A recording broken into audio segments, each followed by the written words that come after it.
देखिए हम लोग गाड़ी है टोटल हम लोग, और 3 साल से उजला बालू चलान चालू नहीं हो रहा, गंगा बालू। हम लोग कैसे चलें, और हम लोग को टैक्स देना पड़ रहा है, गाड़ी का पूरा पेपर बनाना पड़ रहा है, और सरकार का ये कमी है, सरकार का कमी है कि वो चलाने चालू कर रहे हैं और वो गंगा बालू चालू होने नहीं दे रहे हैं। अगर उनकी कमी है, पूरा बिहार चला रहे हैं, एक चलान क्यों नहीं चल रहा है आपसे? आप नहीं चल रहा तो आप सरेंडर कीजिए, उसको हम लोग चलाएंगे। सरकार या तो चालू करे, नहीं तो हम लोग रोड पर उतरेंगे, बहुत बड़ा बवाल होगा। ऐसे स्थिति में सरकार आपकी बातें नहीं मानती, आगे क्या करेंगे? सब कुछ करेंगे, सबको पूछेंगे, जो बुझाएगा हम लोग सब कुछ करेंगे, प्रोटेस्ट करेंगे। हाँ बिल्कुल करेंगे। ऐसे भी मर रहे हैं, और जो मरता है वो कुछ भी कर सकते हैं हम लोग। सरकार अगर मेरी बात को सुन रही है तो सरकार बालू चलान चालू करे, जो देना होगा पैसा चलान दे के हम लोग चालू लेके आएंगे। अगर मट्टी की भी बात है, मट्टी का भी हम लोग को गाइडलाइन दे कि हम लोग मट्टी कैसे चलाएं, मट्टी कटिंग करके अगर कहीं बेचना है, मार्केटिंग करना है तो कैसे करें, इसकी गाइडलाइन खनन हम लोग को जल्द से जल्द करे। और खनन मंत्री से मेरा रिक्वेस्ट है, हंजोरिया है कि गाड़ी वालों को भी देख के चला जाए। आप एसी में रहते हैं, हम लोग एसी में नहीं रहते हैं, हम लोग दिन रात जगते हैं तो हम लोग कमाते हैं, आपको आँख क्यों लग रहा है? हमारी बात सुना जाए ना तो बहुत बड़ा बवाल होगा। हमारी रिक्वेस्ट है आप लोग से कि हमारी बात सुने। सब भाई लोग कमजोर है, व्यक्ति है, किसी तरह कमा खा रहे हैं, उनकी रोटी ना छीना। मतलब हाईवा वाले जो भी लोग शोषण हो रहा है उनके साथ बिल्कुल हो रहा है। हाईवा ट्रैक्टर सब, ट्रैक्टर हाईवा जो गरीब का जीने का आधार है, हम लोग से छीना जा रहा है। सीधा मतलब इसको टारगेट करिए कि ये लोग को रोजी रोटी छीन लो, मर जाएगा। सपोज कीजिए मंत्री के यहाँ जाते हैं, हाँ। मंत्री के यहाँ चला जाता है, दिन हो या रात हो, सुबह या फिर शाम हो, उनके यहाँ उनके आवास पे चला जाता है, फिर निजी काम में उनके यहाँ बालू चला जाता है, लेकिन एक आम आदमी हो तो उनके यहाँ क्यों नहीं जाता? ये भी एक विषय होता है। सबसे बड़ी बात है कि हमारी बात कोई सुनने के लिए तैयार नहीं है। ठीक है, हम लोग जाएंगे भी तो कोई सुनने के लिए तैयार नहीं होता है। अगर हम लोग टैक्स दे रहे हैं तो उसका अधिकार मिले हम लोग को। हम लोग रोड टैक्स भर रहे हैं, गाड़ी का पेपर जमा कर रहे हैं, अगर कपड़ा खरीद रहे हैं उसका भी टैक्स भर रहे हैं, तो उसका हम लोग को फायदा मिलना चाहिए। ठीक है, हमारी पैसा से, हमारी कमाई से आप ऐश कर रहे हैं, वो भी हम लोग का कमाई है।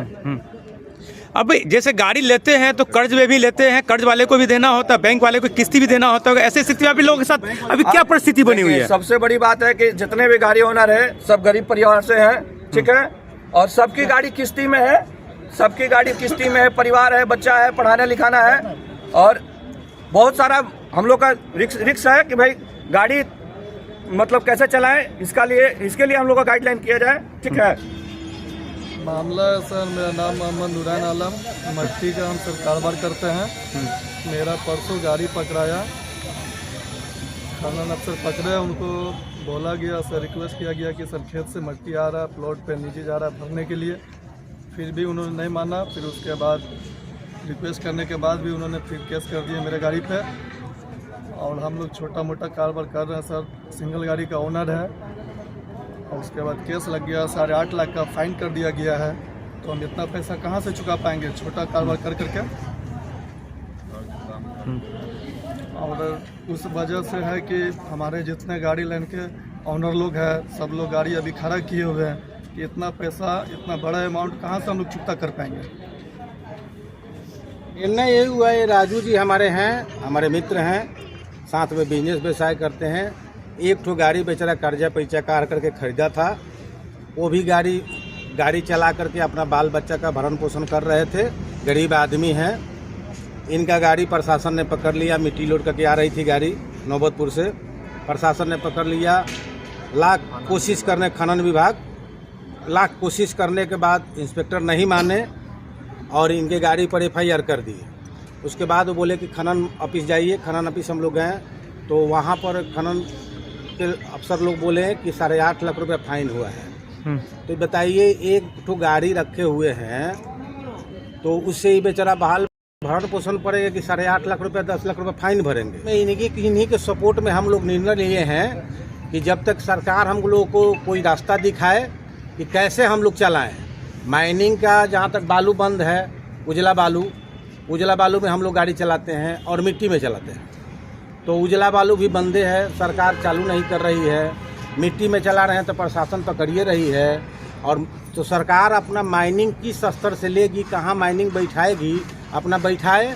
हम लोग सरकार को रेवेन्यू देने के लिए तैयार हैं, हमें परेशान न किया जाए। दिनेश जी नाम हुआ, हम लोग इनके सपोर्ट गाड़ी ओनर ही हैं। करता है कि पकड़ करके 200-500 तो ठीक है, लेकिन अभी तक प्रशासन के समस्या नहीं था हम लोग के। अब समस्या हम लोग के पास आया खनन का। अब खनन बताइए कि पकड़ ले रही है गाड़ी तो 8 लाख और 9 लाख फाइन कर रहा है।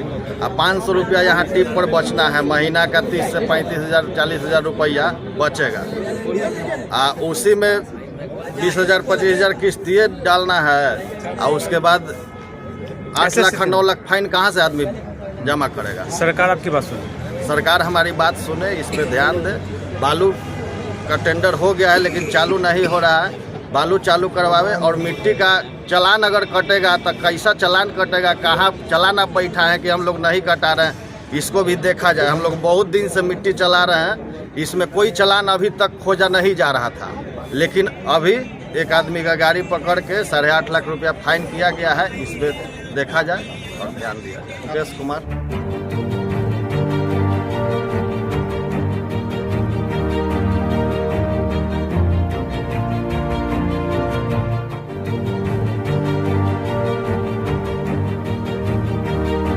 क्या परेशानी आ रही है? परेशानी आ रही है कि हर जगह जगह पे प्रशासन हम लोग को तंग कर रहा है। या मट्टी हो या उजला बालू हो। उजला बालू तो सरकार का चालान चालू नहीं है और सरकार गाड़ी पकड़ती है और वही सरकार का जो प्रशासन का आदमी है वो पैसा ले करके और हर गाड़ी वाले को बोलता है कि ठीक है